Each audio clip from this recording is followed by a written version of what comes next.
Hi everyone, welcome to week 4 of our Fertility Awareness Month here in July, where the theme is called To the Joy of Love. My name is Jillian Miller. I'm the wedding coordinator here at St. Thomas, and super excited to be back with you with my dear friend and good parishioner, Dr. Karen. Hello, welcome back. Karen, it's been a busy month, a full month. I feel like we've been offering a lot of great information from different perspectives. There's been some beautiful testimonies. There's been some great resources that you've included. What would you say for anyone who's maybe just now joining us or just anyone who needs a recap, what are some key takeaways for the first 3 weeks? So I think the first week was generally an introduction, looking at what we were going to be covering, and that this is not to be feared and to keep an open mind and look and see what we have. Week 2 was looking at the conversations with our young people, our younger parishioners, our children, about how to bring up these topics in a world where things have gotten a little bit complicated. And just as a teaser, we will be looking at how to add some things into our religious ed program to assist parents in their role educating their children with that. And then last week was the very challenging but very real topic for a lot of our parishioners of infertility, recurrent miscarriage, and how we are still called to be fertile and fruitful, but maybe in a way that wasn't quite what we expected for those couples in that situation. And then that brings us to now, I guess. Yes. And I just want to say, I really enjoyed you and Father Walter's conversations these past 2 weeks. I just felt they were very engaging and just Holy Spirit led. So really thank you guys for those. Really feel like he made it look easy. He's a pro at this. You both are. You both are pros at it. So this week, as you mentioned, is week 4, fertility awareness-based methods. So this, to me, it feels like the most practical of the weeks. So why don't you explain to everyone what this week is about? Right, so fertility awareness-based methods, FABMs, is the term it's an umbrella term to cover a number of models of what used to be called natural family planning, that both names are still in play. But looking at the signs that are inherent in a woman's cycle and using them to know when she is fertile and when she is not fertile, for couples who are using this for family planning purposes, but also for general health purposes to know, when are we falling in normal patterns and when are we outside? What should women normally expect in their monthly cycles, and what is off the rails but no one has told them, or they haven't really had a physician ask them in detail about it. Cycles are often referred to in FABM world as the 5th vital sign when doctors do vital signs at your doctor visits, that I will ask patients coming in for unrelated topics, oh, by the way, what are your cycles like? Because sometimes that gives me a clue into other things with their health, and they just look at me like, are you crazy? I'm not trying to get pregnant right now. And I'm like, I know, we're just trying to talk about your health. Your overall health. Right. Absolutely. It plays a big role in that. And so there are, the first week I admitted that there were 25 years I've been at this. I have seen an explosion in the technology and the research behind FABMs. Yes. And things that when I started with this, we started with teaching symptothermal method here at St. Thomas, still a very valid method and still used, and I have couples who still love using it, but there have been other methods that were around that we've been bringing to the front, and basically for any couple, depending on their needs, where they are in their lives, their schedule, whatever their preferences are, do they like a lot of tech, do they not like tech? There's truly a method for everybody, and that's what I want to emphasize today, and how people can access those, or how I can help you access what method fits best for you, because I've been blessed to have worked with a number of them over the years and have contacts almost everywhere, so I can pretty much help you find what you need. For sure. You're definitely a wealth of knowledge when it comes to this stuff. It's been growing. And I know in the bulletin article, I believe you kind of outline some different methods briefly, but then on Tuesday, what will we be diving into? So when we have this session on Tuesday, we're going to be diving into the first half of it is going to be going over the church teachings a little bit, and also the physiology, the medical part of it a bit, like how do the things in the cycle correspond to your hormones? So when we're talking about, check your temperature or check your mucus or whatever, what are we looking at and how does that really fit in with the anatomy?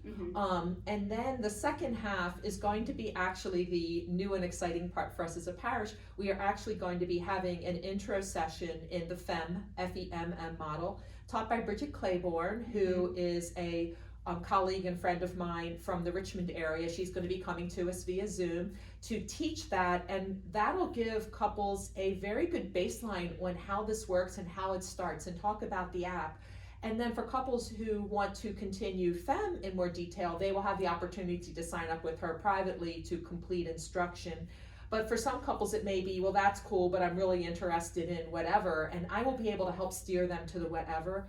We will be taking questions during that session, and also my email has been appearing on the bulletin things for this, and it will continue to appear on the website. So people who have questions that they may not want to pop out in a public Zoom, or a private Zoom, but other people are there, would be able to reach out to me privately and say, hey, here's my story, what can we do about it? Right, that's great. And I do just want to let the parishioners know, some of you have already signed up, so that's great. For those of you who haven't and are interested in the training, you can go to our website, stauva.org/fertility-family. And Eleanor has done a really beautiful job with that page for this month. There's a short form right at the top. You can just put in your name and email address, and then you will get the link to Zoom. So this is a virtual training, right, Karen? So we do need to you guys need to get the link if you want to join us. Right. It's virtual. We're making it sign up so that we can minimize interruptions by just, if we stick the link out there, somebody else on Facebook could grab it, and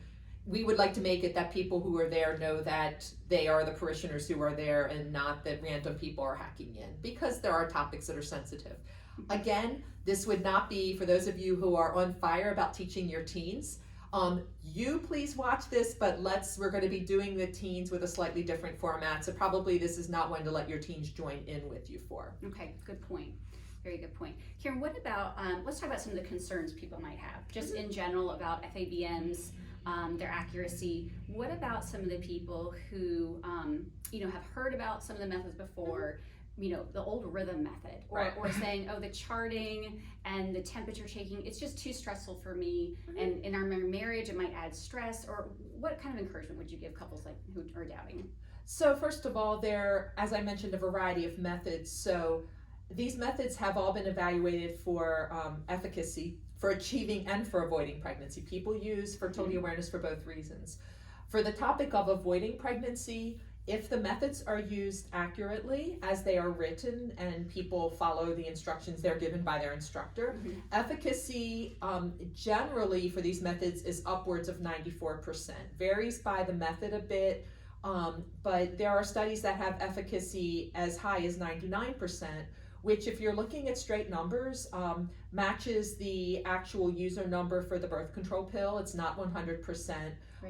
Would be better than barrier methods such as condoms and diaphragms. So we don't, I think the one thing we've always felt like we needed to apologize, well, like, oh, this is the acceptable method. We don't have to apologize for how well it works.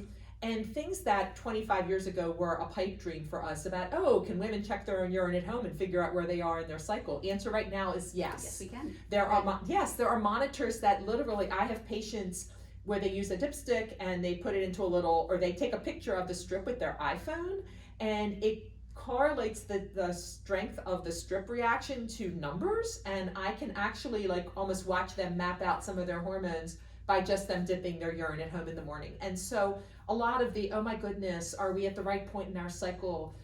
You can answer with a dipstick at home. You should have instruction. This is not a DIY project, but it is a project that, working with an instructor, we have so much more available to us. And the thermometers were one thing. Now there's these things called temp drop, and women wear them, and it monitors their temperature all through the night, so they're not getting up and popping a thermometer in their mouth. Wow. This is kind of me, back then when I said, oh yeah, Jetsons, it just kind of feels like we've really jumped into the next realm. And the research keeps rolling. There are conferences, international conferences I'm part of, where people look at these different things, and how do we help women with this situation, and how do we help them with that, and how do we help them with their charting, or what if they're doing this and it doesn't work. So, and also the charting definitely can be on paper for those who like paper, but a lot of it has moved to apps. I would encourage, though, for those, again, not a DIY project, there's a lot of apps out there. I was part of a study once where they looked at all these fertility apps online and how accurate they were if women were trying to achieve or avoid. how good were they at telling you where the fertile window was. And a number of them are basically almost like a calendar thing where it didn't matter what data we entered, it always spit out the same data if you said it was a 28-day cycle and ignored the signs. Right. So you want to make sure you're using a good one, and again, I can help with that. Right. And I can help guide people to what methods already have their own apps built in, what methods can borrow others, and so you have to be a smart consumer, but there is so much more out there than there used to be. Yeah, it sounds like it. So many new tools, and I really feel like in general, as a woman, it's really empowering to understand your cycle and your fertility in these ways, and almost like God has created such an amazing process and balance and rhythms within us. So to be able to understand that, I feel as a woman is really empowering, especially even in my marriage, in our shared fertility. Right. The hormones, I mean, it's a beautiful, like advertising the first half of Tuesday, but we're going to talk about that as things rise and fall, what happens to the next thing, and what visible signs of that can we see when we're charting. And it's an amazing dance. We are very, beautifully and wonderfully made, and it's an intricate hormone dance that is beautiful to watch. It should earn our respect rather than our desire to override it. Yes. Right, agreed. And I think that's the biggest problem we've gotten into, is that we can watch it, we can work with it, but we shouldn't be trying to smash it down or control it because it's there for a reason. And I think, it is a source of genuine fear for some people. There's a concern, if families who already have children, who their resources might be spent, finances are tight, their schedules are full, and there's just a fear almost of letting this control go and kind of giving this over to God and to the natural methods. Right, and I am happy to talk to couples about that too, because over my years of teaching here, I've certainly had that conversation with people more than once, and it's a gradual turning over of the heart on it, and it's not like one day you wake up and you're like, oh cool, I'm going to throw out my birth control pills and I'm going to do this starting tomorrow. It doesn't usually look like that. Sure, it's a process. It's a process, and I think everybody respects, the priest certainly when couples talk to them about it, respect that it's a process as well. So everybody is really kind and pastoral in the discussion, and I will, as a physician, I also realize it's a process. So there is a part of trusting God with it, but it's hard because so many times we want to have control of situations, and we realize sometimes painfully we can't. And this is one where society would tell us that we have control over this, and we may to a certain extent, but should we? And it's a step in deepening faith. Yes. And it's a walk in faith in, all the ways we learn to surrender things in our life to God. This is one more. That it's hard to look at, but the rewards on the other side are tremendous. And as your faith grows walking through it, couples come out stronger, but I'm not saying that it's a piece of cake to get to the finish line. Right, but it also there's a freedom in that surrender. There really is a freedom in that. Yes. So it's a beautiful thing. And being the wedding coordinator here, my heart is really with our engaged couples. And so I know that St. Thomas Aquinas requires some sort of training in fertility awareness-based methods for engaged couples. So they obviously are invited to our class. Can you just talk briefly, if they're listening, what the benefit is of having this as a foundation for their marriage before they enter into the sacrament of holy matrimony? I think there's, when we're talking about the session, they're going to be learning more in depth. They will, at various points in the formation there, this discussion is held, but we're holding it with this one as well, because some people may have not gotten to the video series yet before they get to us. Sure. So we want to make sure that that's covered. The whys behind the whats, again, like back to where we started at the very beginning, this is actually good news. And we want to let the couples know to kind of look at when they're taking their wedding vows and they promise to accept children lovingly from God, that what that means embodied. Not just their intentions, which are certainly important, but how is that lived? And learning this is part of how it is lived, and how, at different points in their married life, they may be more called to try to get pregnant in a given season, or, we may want to avoid or postpone at this point, and how this works with them and with their intentions, and keeps the integrity of the marriage act as far as being open to love and being open to life. it's hard to, and I'm going to fumble on this, but it's a beautiful thing, but you kind of have to start walking it to see it. From several pastors back, it has been the policy in the parish to have this in there because the priests have felt that it was not doing a service to our couples to say, oh yeah, this teaching is out there, and not give them any tools to start working it into their lives. Right. So, we want to have that introduction before so that you and your fiance can have the conversation as you're discussing so many other things preparing for your wedding. You talk about finances, you talk about your prayer lives. This is another piece to talk about as you're preparing to promise your lives to each other. Absolutely. And we want to make sure that we're giving our engaged couples the best foundation for that discussion. Yep, I agree. And I think it really is focusing too on that total gift of self. Yes. Which is what the sacrament of marriage is, you know. Right. However, the training on Tuesday, July 26th, 7 p.m. to 9 p.m., it is not just for engaged couples, right? It is for everyone in the parish. Right. Okay. Yes. Excellent. And it is free of cost. And I think we're going to try to make it enjoyable. And yes, if you want to have wine and cheese and crackers along with it, that's fine. Or have your dessert, that's fine. If you want to send some down and share it with us who are filming it live, that's even more fine. But I mean, we definitely want this to be, this is not going to be a lecture. It's not going to be we're praying it's not boring. We really are not intending it for it to be. But we want to kind of have a chance to have a discussion and let you guys see what's behind our discussions. Yes. Or what we've been doing all month and how does that play out? Yes. So we hope you guys can join us on Tuesday, July 26th, 7 to 9 p.m. Again, to sign up, you're going to go to stauva.org/family-fertility. And Karen, I just really want to thank you for being our guide this whole month. You're such a wealth of knowledge and your wisdom, being a Catholic doctor, a mom, a parishioner here, you've been such a blessing to us. And I really just want to thank you for that, for sharing your time and talent with us.